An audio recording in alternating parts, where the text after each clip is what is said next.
We're not going to normalize this.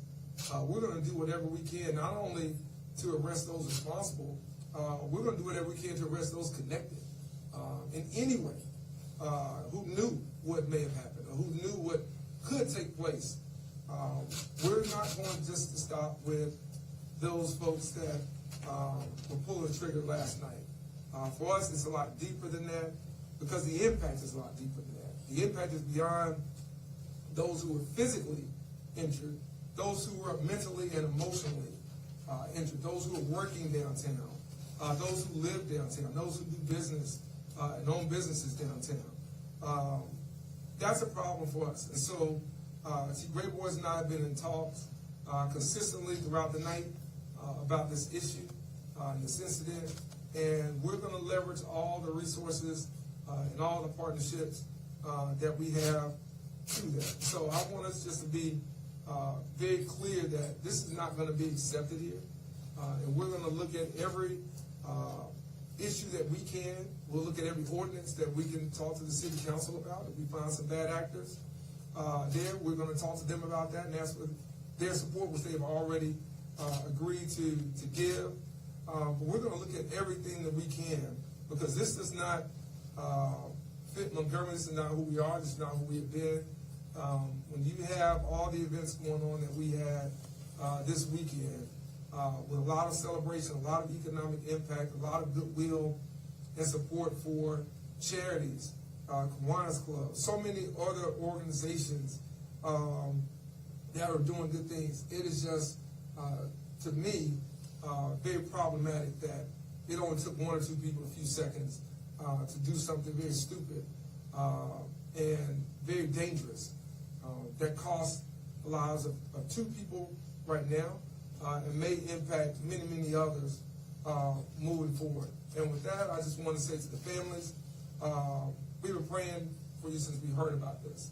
Our church prayed for the entire community. I know faith leaders who reached out to me all around this community did so as well. And we're grateful for those prayers, and we're grateful for the actions as well of innocent people who came to help their neighbor, who came to help people, strangers they didn't even know before this circumstance, before this situation. So we're going to be in touch with those families, and we're going to make sure that those families understand how much we grieve with them. And we know that it may not be the same as someone who has lost that person who they were just talking to minutes or hours before and won't have that opportunity again. And for those that are injured and may not necessarily have the same outcome, but who have physical and mental scars that will have to be dealt with moving forward. So we're going to talk to them, and I plan to reach out to them, specifically myself, and we're going to continue to make sure this is a top line priority, not only for our city, but our community. And I think by looking at the leadership that we have here, again, across the city and across the county, you can tell that this is all hands on deck, and everybody's on one accord to do whatever needs to be done to make sure we bring the criminals to justice swiftly, and that we make sure justice is served severely. To send a message that this is not going to be accepted in Montgomery now or at any time moving forward. With that, I'll turn over to Chief Great Voice to provide any facts and details, and then I'll come back and I'll take questions, and I'll close it out with some other thoughts that we want to share as well. Chief. Thanks, sir.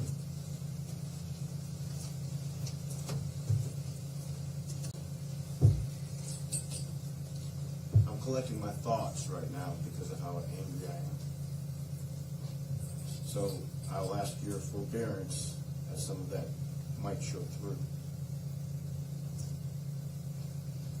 Last night at 11:31, our officers responded to reports of shootings that they could hear over there at the corner of 5th and Commerce Streets. As a result of this incident, we now presently have 14 confirmed total victims of this shooting. Of those 14 confirmed victims, 2 are deceased. 2 are no longer with us.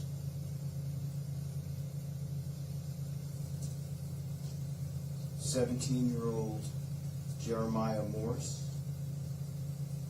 is unfortunately no longer with us. 43-year-old Shalonda Williams is no longer with us, both deceased from this incident. And of course, as I stated, there was 14 total victims. These two were among them. So of course, my feelings of anger and my heart is out there for their families. 5 of the victims have now life-threatening injuries. That's where we are presently. 5 have life-threatening injuries. 7 have non-life-threatening injuries. Breakdown of this bothers me, and every victim bothers me. I take it very personally.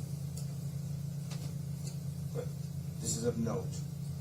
7 of the victims are under the age of 20. The youngest of these victims is 16 years old.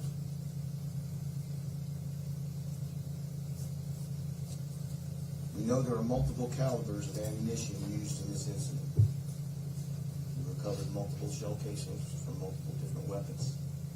We also recovered multiple weapons from the scene of this incident. We know that at least 2 of the victims, 2 of these 14 people, were armed in this incident.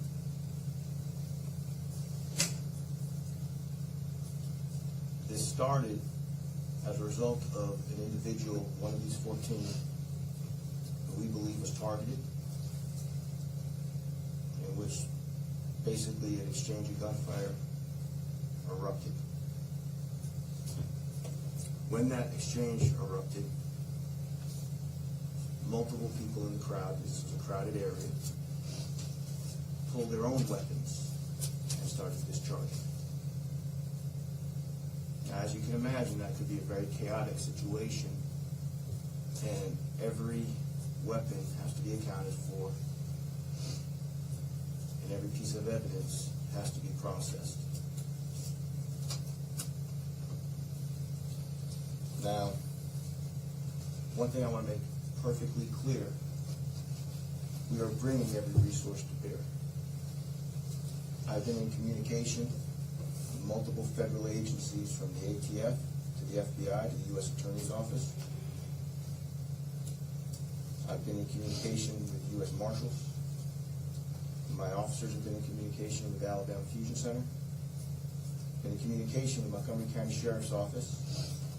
I've been in communication with Alabama Law Enforcement Agency. And of course, we've been in communication with the Montgomery County DA's office as well.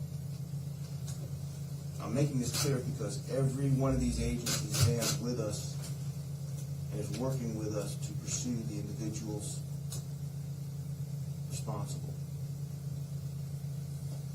Now, one thing I want to make clear too is that purposefully I will not release any information that I believe will compromise this investigation.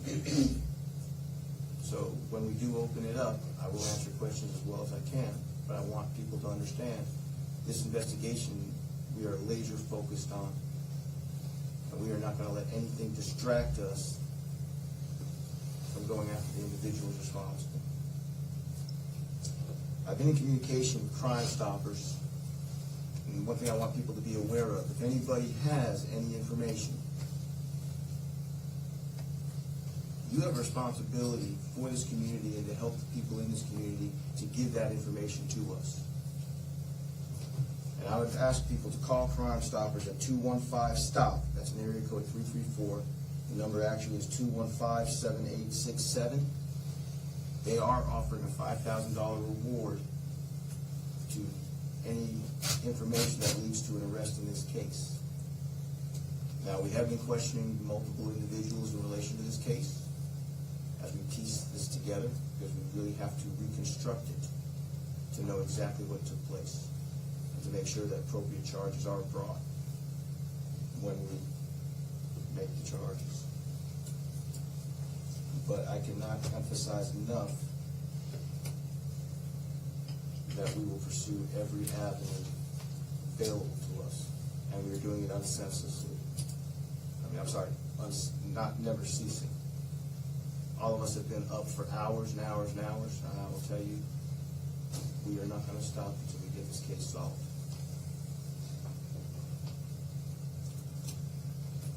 If anybody has any video information or videos they believe that they have taken that will help us in this investigation, I'm going to give you all an email address.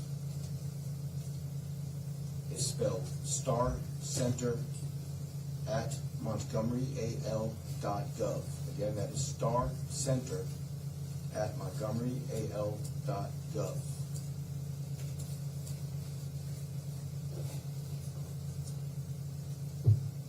My personal opinion is this was very, very much preventable because individuals who pulled the trigger are responsible for this. They carried those weapons into this crowd. And at any time, they could have walked away from this or walked away from whatever was happening, but they did not. And a bullet, once fired, does not come back. Montgomery's a good town, full of fighters, full of good people. We will not tolerate this. I'll guarantee you that. Thank you. I really want to make a couple of clarifications. I want to thank Chief and again all the men and women of the Montgomery Police Department, Alabama Law Enforcement Agency, Montgomery County Sheriff's Office, Alcohol, Tobacco, Firearms, FBI, Capitol Police, DA's office, everybody that has been a part of this over these last several hours. Also recognize some of the council members that were here. I know we had council members Rowley, Johnson, and Mitchell, who were also out there last night with some of the families as well. So I want to recognize them. And again, that's about 3/4 of the council that's either been there or here. So it shows you again level of involvement, level of seriousness we're taking this as a city. But I do want to make a couple of points of clarification I've seen in some early reporting. This was in no way related to the events that were happening in the city. It was not related to Alabama State University's homecoming. I went to Alabama State University's homecoming. Had an opportunity to meet with community members, leaders, alumni, fans, as well as the president and his staff and board of trustee leaders. Great event, fantastic for the city, and again, very few problems were had there. This was not connected in any way to the Morehouse Tuskegee Classic. Again, had the opportunity to talk with community leaders, the president, both institutions, corporate leaders, Walmart and others. Great event, great crowd, really, really great feedback, seeing people of all ages come out to witness what has been a big weekend planned in our city for several weeks. So I want to be clear that where this happened was not a sanctioned party or gathering by any of those entities, be it the HBCU Classic Weekend or Alabama State University's homecoming or Morehouse Tuskegee's homecoming whatsoever. That's a local place with a local establishment, and unfortunately most of the victims, as far as we know, were local and unaffiliated with the institutions or those activities that I mentioned. They were not connected to the Alabama State Fair. So, again, a lot of people out there, a lot of preparation, a lot of work, a lot of sacrifice on behalf of dedicated law enforcement professionals. Nothing out of the ordinary there. So I want to stress that because I think sometimes there's a lot of things out there, in particular on social media, that potentially people try to craft and play detective. We've got great detectives here and throughout who are already on this, and I just want to make sure that's clear so as not to besmirch any of those organizations that were doing so much and have done so much to bring people here to our city. Second thing, I want to say is that when you have people who are willing to draw down in a crowded area, that's reckless and dangerous enough. When you have people who are willing to do that with police officers in plain sight within short distance, I'm not sure if those people can be reacclimated to our society. I'm not sure that they can be productive citizens in our society. If you're that determined to try to take someone's life at the expense of others, I'm not sure those are people that we can allow back into our society, because the risk is just too great. And I want to thank again our law enforcement professionals and everybody who helped us identify some suspects, who helped us identify and apprehend some people who were close by, some people who had guns on them. Now, we just have to be determined whether or not those guns were connected to this crime, but certainly had guns on them. And we're going to find others. But when people are that reckless when it comes to human life, that's a problem. And that's a problem that's going to be a lot deeper than what we'll talk about, at least here today. But it's something that I think we have to talk about as a community. We have to have some tough conversations around that. Who wants to be saved and who can be saved? Not everybody wants to be saved. And we have to find out who those people are. And we have to take things in our perspective to be proactive to protect this community. There's too many good people here working hard, doing great things to help this community prosper and move forward, for it to be just set on fire by people who are just committed to destruction and committed to bringing about physical harm regardless of who it comes to, because of their short-sighted emotions and how they deal with conflict and how they deal with disagreements. Conflict and disagreements are as old as mankind. How we deal with it is the only thing that's changed. And so it used to be a time when there was a disagreement, might be a fist fight. I'm born and raised in Montgomery. I've seen plenty of them. And it was that. And now we're in this place where you don't do that because everybody feels like they have to have a gun. Everybody feels like this is the Wild Wild West. And so you lose innocent people over something very simple that could be worked out, that even maybe without pushing and shoving, could be de-escalated. And we have what we have now, innocent people who are harmed and many more who are impacted. So I just wanted to mention that. And then finally, I want to say this, $5,000 isn't enough to bring the cowards to justice. I put $20,000 on that. And we're going to make that $25,000. Maybe 50. We had another $25,000 from our city council president, from the council that's here. Thank you. Thank all of you. And this shouldn't be about reward money. You should feel compelled to come forward because innocent people were harmed last night, and most were just in the wrong place at the wrong time.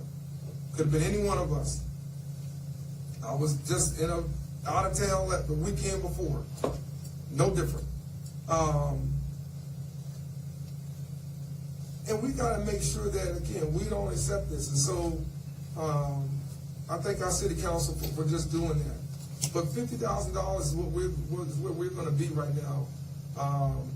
And we want those who know to come forward. Not because you want the money, because you know it's what's right.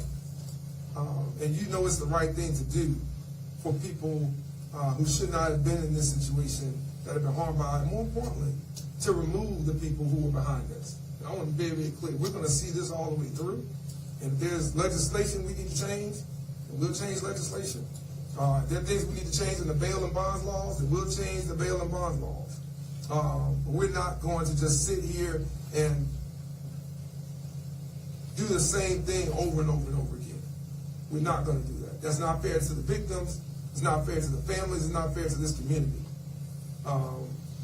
We're just not going to do that. So if we have to tighten things up, if we have to take a different position, then so be it. We'll do that. But dangerous criminals and people who are this reckless with human life, don't deserve to be free. They don't deserve to walk our streets. That's not anything you are promised. That's something that is an opportunity, is a blessing. And if you can't do that, then you don't need to be on our streets, period. So with that, I'll open up for any questions you may have for myself, Chief Grayboys, and we'll take them there. Chief, Marty Roney, Montgomery Advertiser, could you verify the name spellings of the deceased victims, please? Sorry. Certainly, sir. Jeremiah Morse is, from the spelling I have at present, Jeremiah, last name Morris. Yes, sir.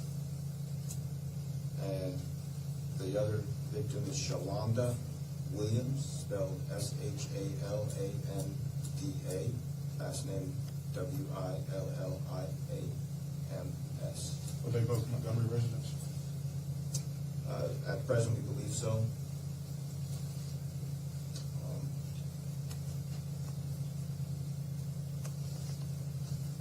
All right. Any other questions? Do we have any indication of what led to the initial altercation? At present, we know, like I stated earlier, one individual got targeted, and then an exchange of gunfire took place. We are still investigating to state the motives and the reasons behind some of that. We do have leads coming in, though, that are helping us shape that, but I can't say further than that, because like I stated before, I am not going to compromise anything, because this is going to be a very complex investigation with multiple suspects when we finish it up. How many officers were working in the downtown area last night? I would have to refer to my worksheets, but I know that we had at least 5 in close proximity to this case. When you say close proximity, you mean 50 feet? I'm talking within, like, running distance. Okay, but like I stated, I would have to check if you wanted the exact number, but I can talk about the folks who responded to it and how fast they did, and they were very fast on that. When the mayor said that there was an officer not 50 feet away, he was right.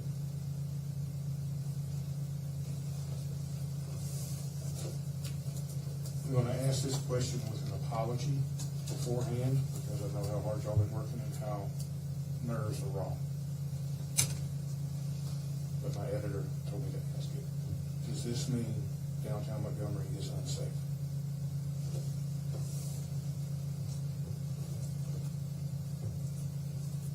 Jay, can I answer that first? You get your thoughts. Let me say this. You know, I think when you get in a car accident, you say driving is unsafe. You know, I don't think that downtown Montgomery is unsafe. Let me be very clear about that. I think we have some reckless and careless people who did something very stupid last night that cost 2 people their lives and multiple people impacts on their lives from now until. I think the investment in technology that we have increased just over the last several months has proved beneficial. I think our police department, Chief Grayboys' outreach with the Downtown Business Association has been productive. I think our conversations with major stakeholders in that area, whether it's the State Capitol Police, whether it's those that assist with the retirement systems of Alabama's buildings, as well as and whether an activity involved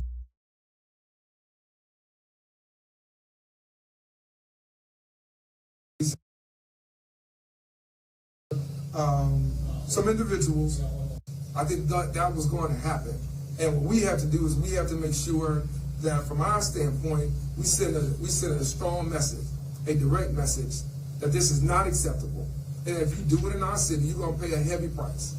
And you're going to pay a heavy price, and the public's going to be aware of it. And if it means making sure that there's a public example made of the people that are behind this, so be it. You just heard the city council. Man, to what we just said as it relates to this reward. This should not be about that, as I said a second ago.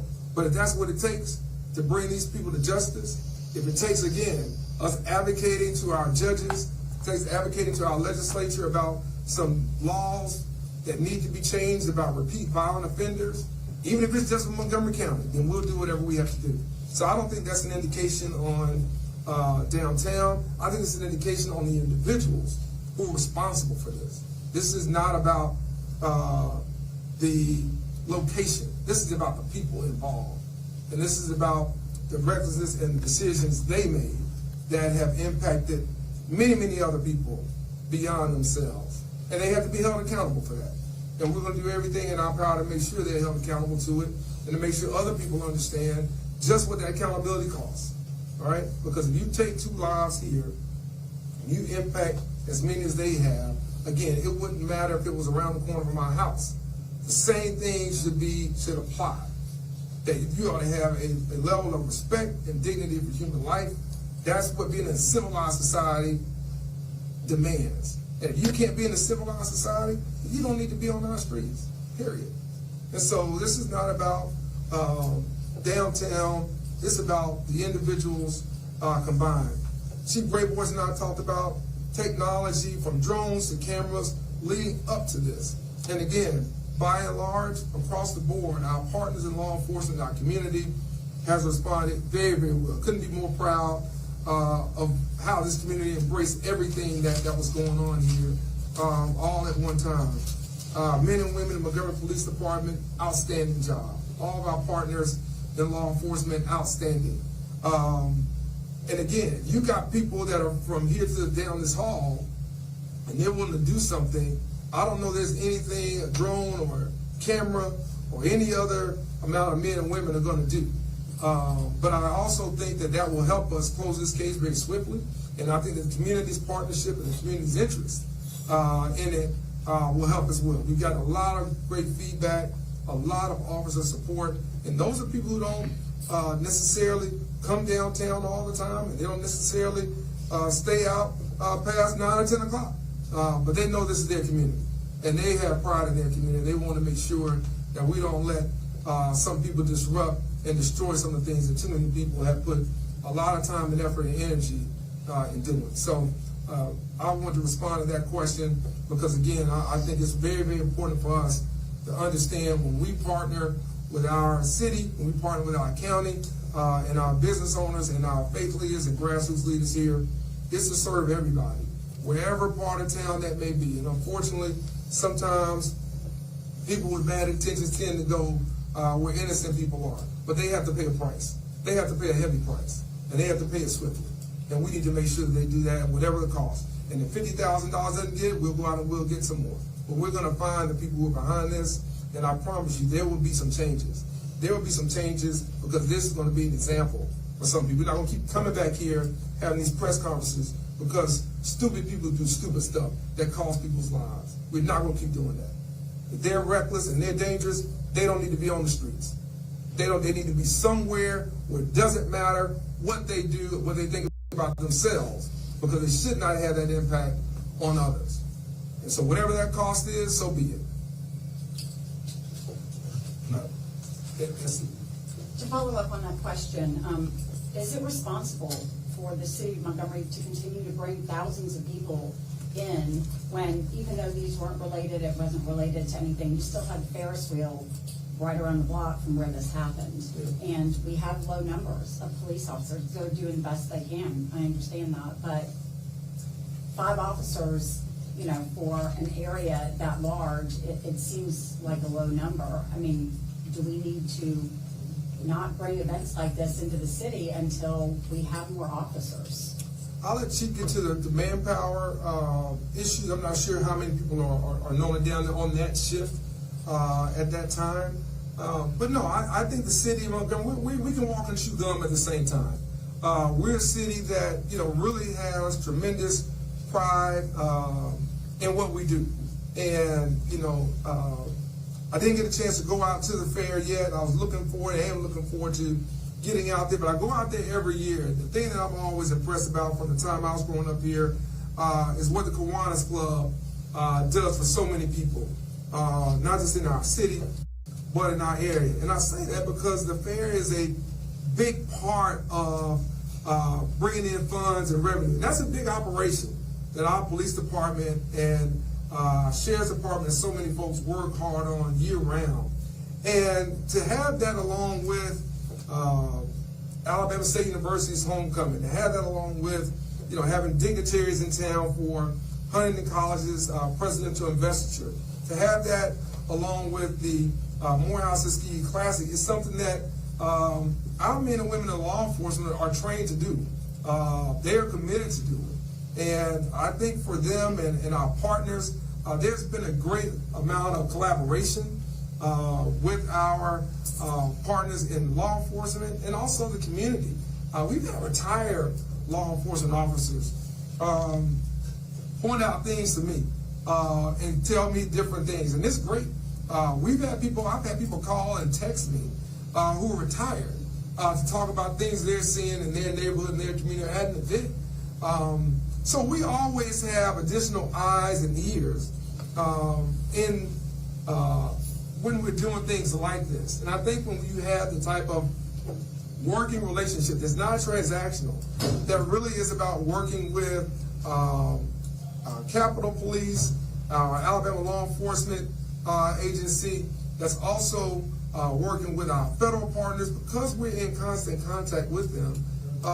I think it makes these type of events certainly not only possible moving forward, but I think it encourages us. The fact that, you know, again, I know that the number you mentioned that you brought up before, you know, these are people who, listen, this could have been much worse. These are people who have no regard for how many law enforcement officers we have. They're that type of individual. And I think for us to have the sheriff of our county here, to have our police chief here, again, it shows a collaboration. It shows the working relationship that we have, that doesn't matter about jurisdictional roles. To have our city council, our county commission partners here, it doesn't matter. We all live here. We all want to see this community thrive, whether it's a concert or whether it's a race on the river, whether it's a 5K for charity. It doesn't matter. We want to see those things take place, and I feel very confident and felt confident going in to this weekend that we were more than prepared and that we were ready to handle just about anything that would come up. And Chief and I probably talked several times throughout the week, several times on Friday, and then a couple more times even yesterday about just kind of where things were. And I want to say this. The act of one or two individuals, kind of back to your point, doesn't cloud the entire community. The community has been great. The community has been helpful, has been outgoing, very, very supportive across this city. And we commend them for that, and they have responded. You've gotten some of the messages I've gotten to not approving and not liking what's happening, and not going to settle for that as well. They're as angry as we are. And I appreciate that, because they understand what we're doing in this city and in this region, and they understand what so many folks around the walls and those that are here in our community do to try to bring events to downtown, to other parts of Montgomery, so that, you know, you can unwind with your family, you can unwind with your friends, you can invite people here. And I want to say this, and I'll let it Chief give final remarks on the manpower thing. You know, if what happened here only happened here, I might be concerned. And although I'm concerned about why this happened, I know enough, and I talk to enough mayors around the state and enough mayors around the country to know that we all deal with it. It's our worst nightmare, probably, short of a law enforcement officer or first responder having something serious happen to them. No one wants to have the term mass shooting affiliated with their community. And we all talk about that consistently, about how you prepare, how do you plan, and then how do you respond. And I think the fact that we put so much time, effort, and energy in that not only helped us within 2 hours corral some people who they don't have some ties to this, they have some ties to something bad that happened. I can promise you that. They're not just innocent bystanders.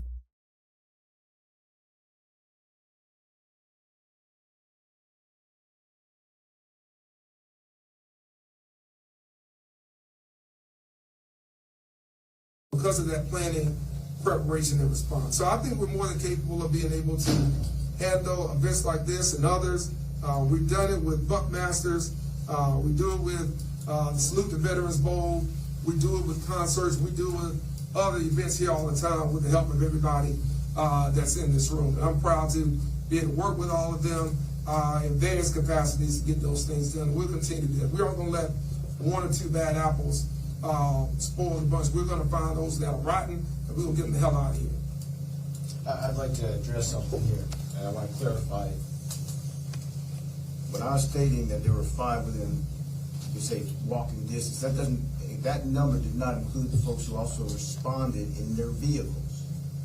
As the mayor just alluded, we had one officer who was so quick on the scene, he was transporting a victim before, you could say, even the ambulances got there. The response was so quick, okay, we were taking people into investigative, you could say, custody, a short distance away.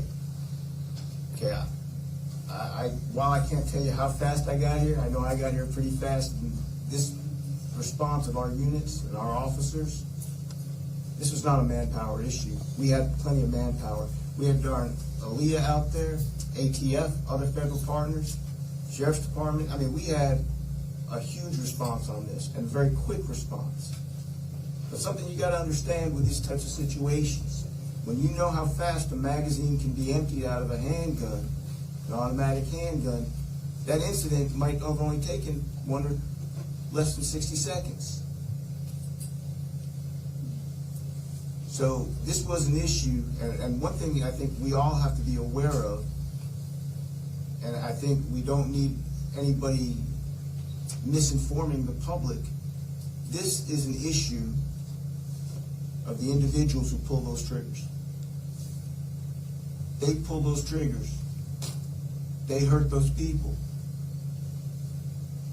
That's who's at fault in this, and that's who we're going after. And we can't let, as a community, as a police department, as law enforcement officers, we cannot let anything sway us or distract us from that purpose. Our response on this was very timely, and we brought a lot of force to bear.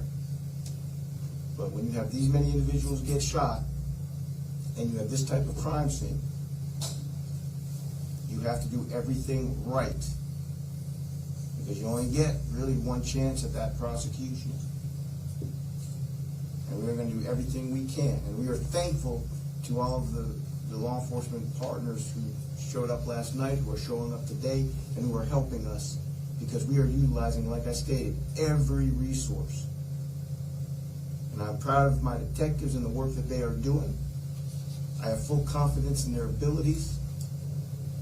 And I am so thankful that we can work together as a team to go after these bad actors. But do not forget who's responsible for the shootings. And it's the people who pull those triggers, not just here, but anywhere, but that's who's responsible for this. I'm sorry, we're coming. Attorney General Steve Marshall, in commenting about the shooting, he said, I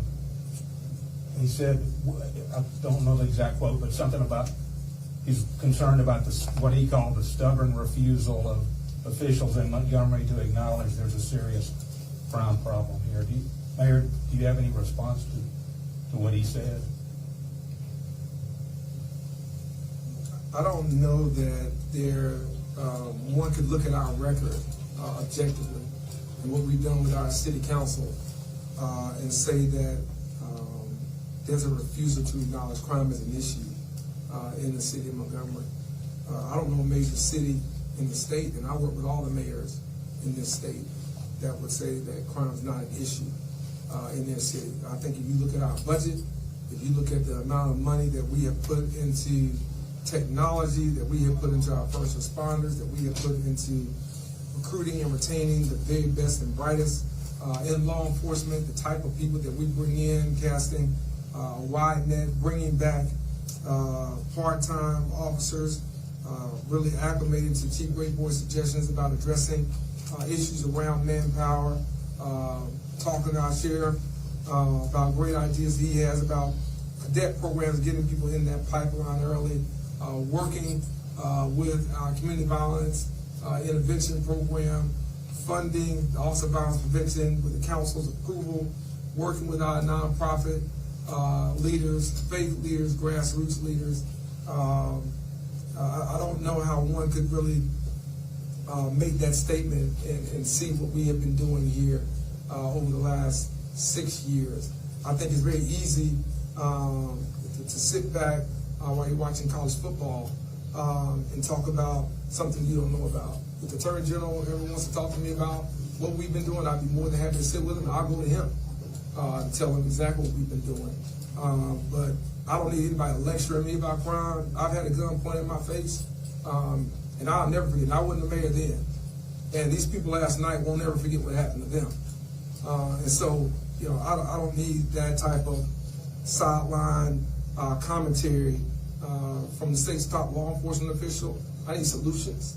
If he's willing to offer some solutions around bail and bond reform, I'm open.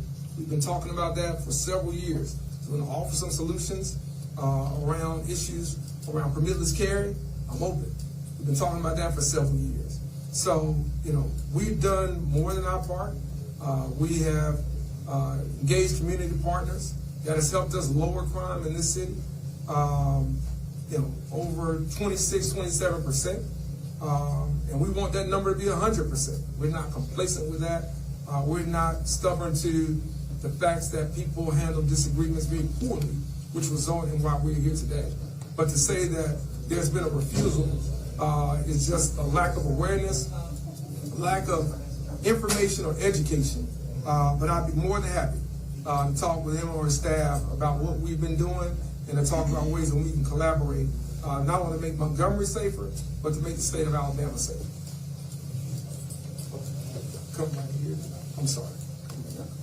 Yes, ma'am. We spoke about the police force's new drones at a press conference recently, and we saw them up in the air last night. How are they assisting specifically in this case?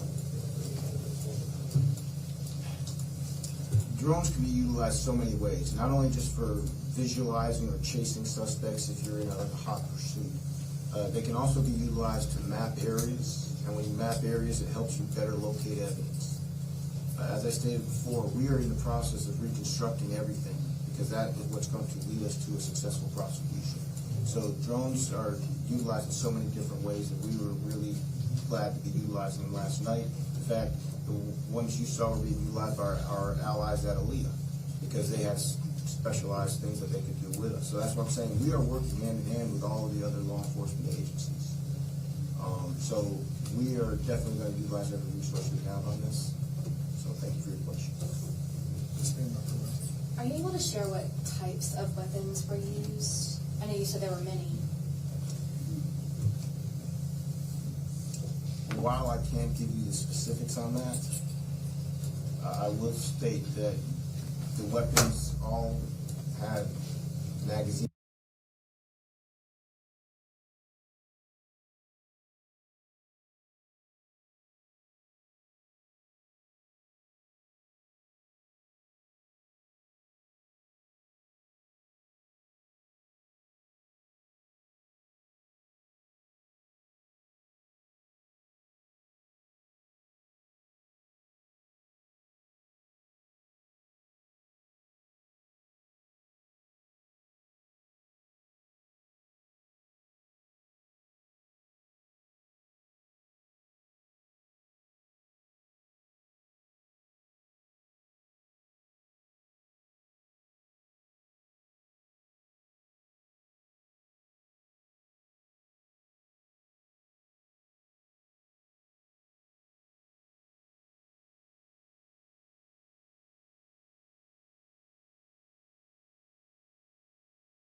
To a deadly mass shooting at a waterfront bar in North Carolina. A suspect allegedly opened fire from a boat into a crowd, killing at least 3 people and injuring 5 others. Authorities describe the victims as vacationers visiting the bar 30 miles south of Wilmington. Police say it was a highly premeditated attack. ABC's Faith Abube is on the scene tonight. Tonight, authorities say a deadly mass shooting that left 3 people dead and 5 others injured at a North Carolina bar Saturday night was a highly premeditated attack. Evil has come ashore in Southport, North Carolina. This is truly a devastating incident. Investigators say people were out on the deck at the waterfront bar in Southport enjoying live music when the suspect, armed with an assault rifle, pulled up on a boat and opened fire from the water. Reports came in rapidly of a boat sitting in the waterway. Reports of a subject shooting multiple patrons of the establishment. About a half hour later, authorities say they closed in on the suspect, Nigel Edge, who fled on his boat to a nearby town. They say he was loading up at a boat access. According to investigators, Edge, a known resident in Oak Island, self-identifies as a combat veteran and told police he suffers from PTSD. Today, residents in the small coastal town stopping to remember the victims at the popular local bar turned crime scene. He really was shooting fish in a barrel, because if you ever look out there, it's a pier where the end is, and his boat was right out there. And there's nowhere for anybody to go. And Lindsay, many of the victims were visitors just here on vacation. Investigators have charged that suspect. He's being held in jail without bond and is expected to appear before a judge tomorrow. The DA's office is considering the death penalty. New today, all the people injured in the Southport shooting last weekend have all been released from the hospital. The city says there were 6 victims, not 5 as originally reported. They range. 14 people were shot last night, including 2 juveniles, in a mass shooting in the heart of downtown Montgomery. 3 of the injured fighting for their life at this hour with critical injuries. Police say this happened on the corner of Bibb and Commerce Street around 11:30 last night. This, of course, coming on a weekend full of festivities in the capital city, including the Tuskegee Morehouse Classic, the Alabama National Fair, and Alabama State University's homecoming, seeing thousands of people traveling to Montgomery for a weekend of fun.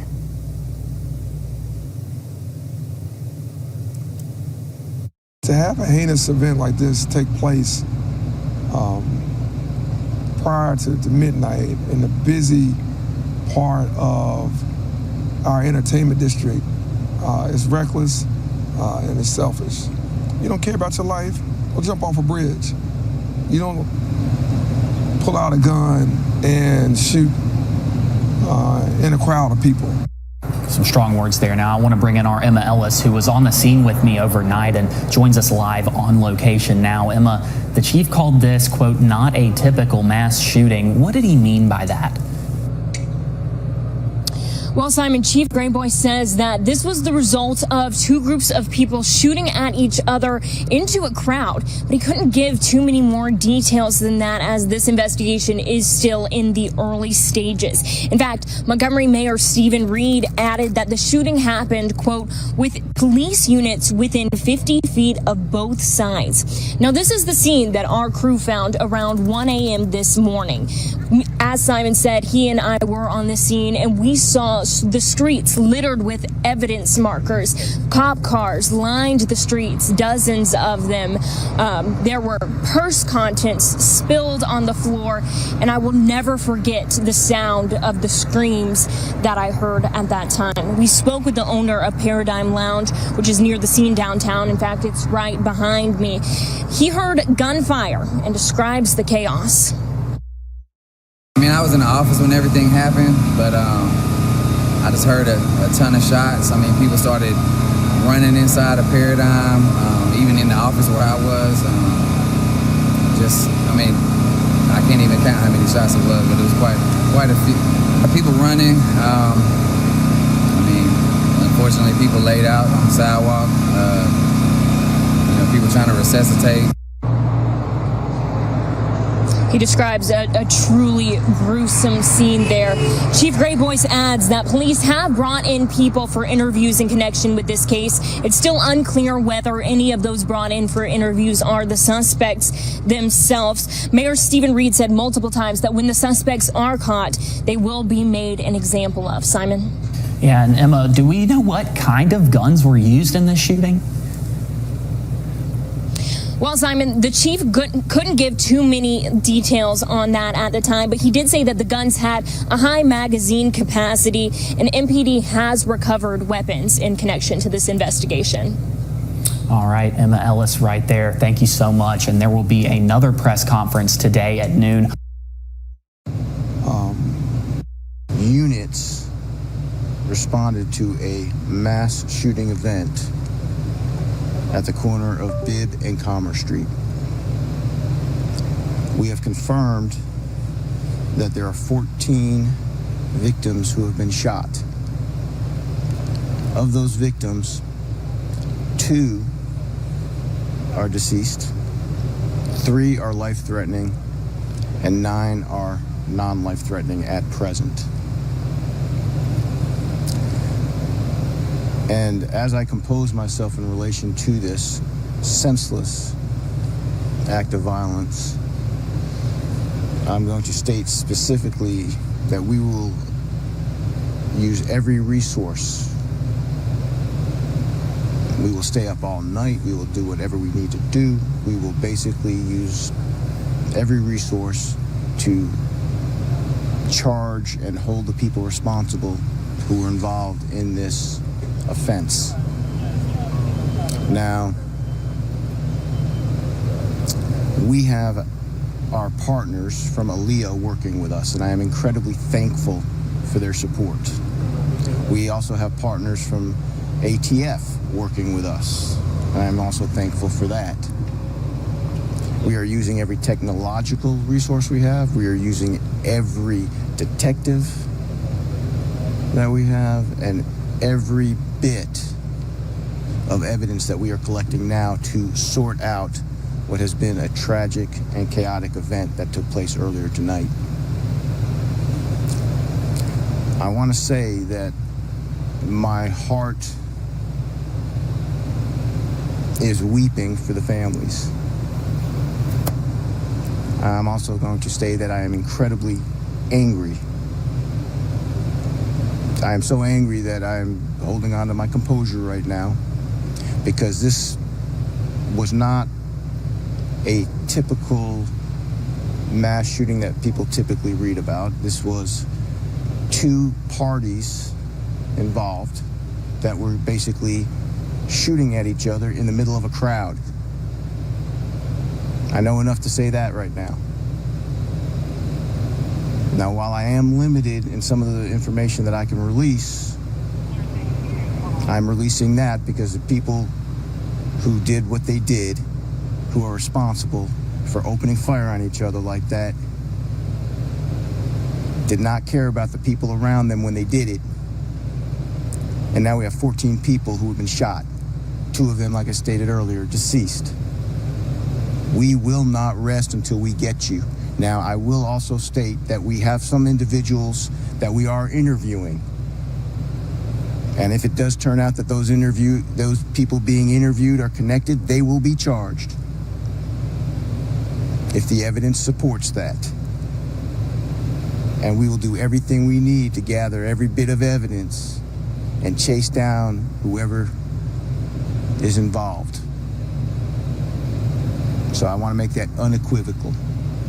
I am not sleeping tonight. I'm not sleeping till we get this.